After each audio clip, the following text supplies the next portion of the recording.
Can I go back to Adam and Eve, and you talked about how they wanted to be gods. When did this occur? If they were the only two and then they had kids, who did they want to be gods over? There's a common misconception that when we talk about the term God, that it means you want to lord it over something.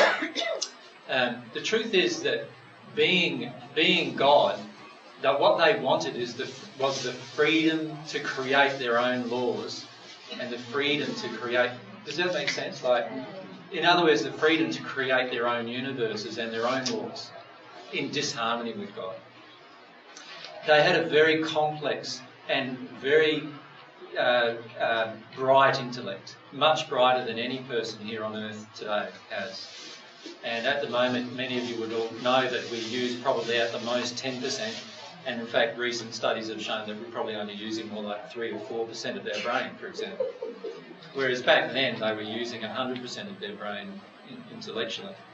So if you can imagine what kind of concepts you could dream up in that state, with your own intellect fully burning brightly, they came up with some really complicated things that they would have liked to have achieved.